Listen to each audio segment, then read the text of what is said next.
मैं आपसे कुछ कहना चाह रहा था। हमारे बच्चे एक दूसरे के साथ अच्छे से घुल मिल गए हैं। आपके बच्चों को एक पिता की जरूरत है और मेरे मोती को एक माँ की। तो मैं चाह रहा था कि अगर आपकी इजाजत हो तो हम दोनों इन बच्चों को माता पिता का प्यार दे सकते हैं।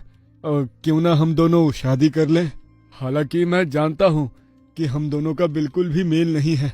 आप एक खूबसूरत नस्ल की गाय है, आपके बच्चे भी खूबसूरत है और मैं एक काला बदसूरत सा सांड हूँ। मेरा बच्चा भी मेरे ही ऊपर गया है। यहाँ तक कि हमारी जाति भी एक दूसरे से नहीं मिलती है, लेकिन फिर भी मैं जात पात और रंग रूप में विश्वास नहीं रखता। दो दिलों का मिलना ही काफी होता है। मैं इस बारे में सोचूंगी।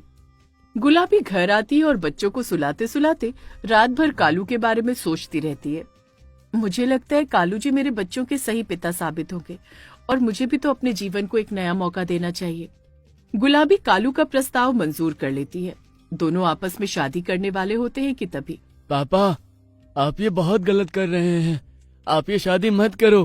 पिंकी, मुन्ना और गुलाबी आंटी के साथ मिलने जुलने और खेलने की बात अलग थी, लेकिन आप गुलाबी आंटी के साथ शादी करके इन सबको घर ला रहे हैं। ये बिल्कुल अच्छा नहीं है। मुझे मंजूर नहीं है। पर क्यों मोती, तुम्हें ये मंजूर क्यों नहीं है?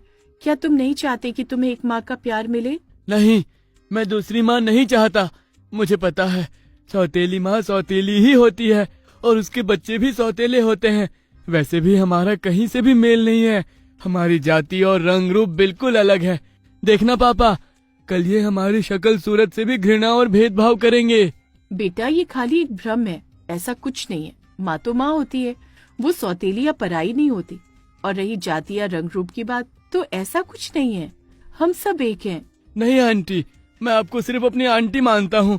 मैं आपको कभी माँ कहकर नहीं पुकार सकता। मोती गुस्सा करके वहाँ से चला जाता है। गुलाबी जी, आप चिंता ना करें, वो धीरे धीरे समझ जाएगा।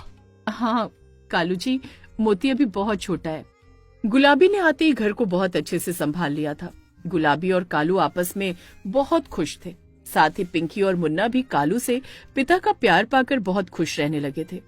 लेकिन मोती गुलाबी के साथ साथ अब अपने पिता से भी नाराज रहने लगा था, क्योंकि उसे लगता था कि उसके पिता ने दूसरी माँ लाकर बहुत गलत किया है।